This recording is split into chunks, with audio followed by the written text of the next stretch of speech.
Welcome back, guys. Right now we have a WG 101 from Anthony on Plants vs. Zombies Garden Warfare. I've been really meaning to check it out, so enjoy.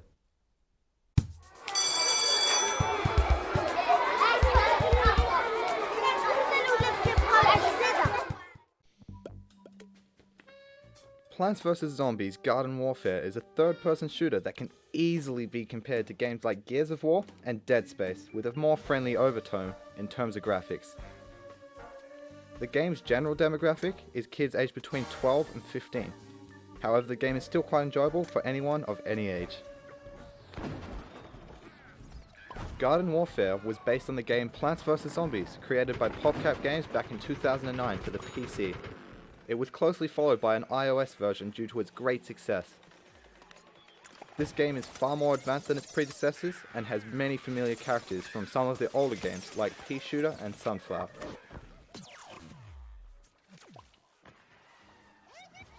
The game has many different game modes, the main one being Team Vanquish, where two teams fight to achieve 50 kills before the other.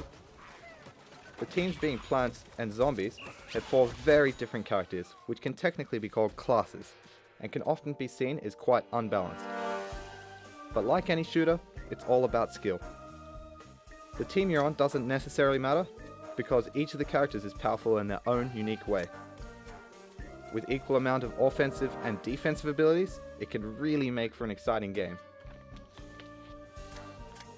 The graphics of the game are quite child-friendly despite its M rating for cartoon violence. And despite some issues with loading the terrain and the character textures, the game never fails to deliver a friendly environment where you'd enjoy spending your afternoon. As you would expect from a game like this, you often do find yourself stuck in a different world, losing track of time. The replay value is quite high for this game due to the amount of customizability and unlockable content that you can achieve without having to spend any real money. In fact, the game allows you to unlock every single customizable item without spending a cent. And with over 1,000 different items to customize your characters, you'll never find yourself short of things to do. One nitpick I had about the game that I have to mention was you have to have Xbox Gold to play it, which can often be a problem. However, EA decided to try and rectify this problem by selling the game with a 2-day Xbox Gold Pass. Problem solved, right? Over the 50 plus hours I've played since the release of the game, I found that there's better ways to earn coins than others, such as spamming the game mode Guard of the Graveyards as the Zombies team. Coins are earned by playing any full game of any type. It's important to note that you don't get coins unless you finish a game. Coins are earned in varying amounts, depending on your personal performance and the team's overall performance, and are used to buy new characters and items to customize those characters. One way to gain extra coins reasonably quickly, as I said before, is to pick the Zombies team in the Gardens and Graveyards mode, because I often find that 90% of the time, Zombies win because the Plants just don't have the power to keep the Zombies off the point. The Plants earn about 3,000 coins, and the Zombies earn in excess of over 8,000 coins. If you have an itch to play cooperatively and just want to get away from all the competitive play, Plants vs. Zombies Garden Warfare also offers a game mode for you, called the Garden Ops mode. Garden Ops is where you can fight waves of AI-controlled zombies with up to 3 other people in an attempt to defend your garden and escape the location on Crazy Dave's flying caravan, also a very iconic character from previous games.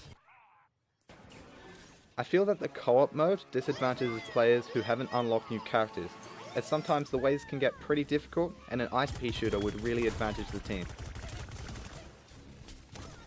Another aspect of co-op that can be quite fun is that the 5th and the 10th round is always a boss round. A slot machine appears on everyone's screen and rolls up 3 random things to happen on the boss round, varying from extremely powerful bosses to 500 coin bonuses. This is one of the things that sets the game apart from others.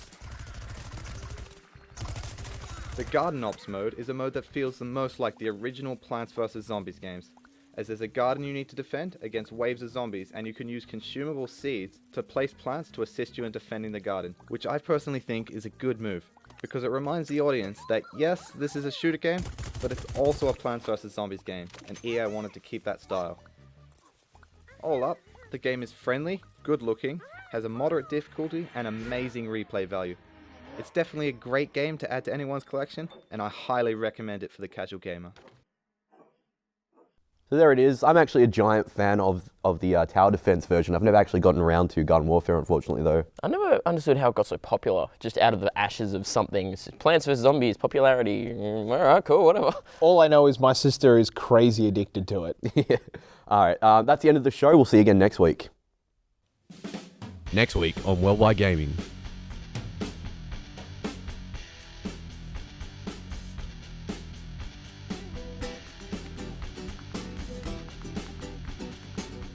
Alright, I'm good. I was Is that recording? Because I'm zooming in on that and going slow-mo. His eyes went like...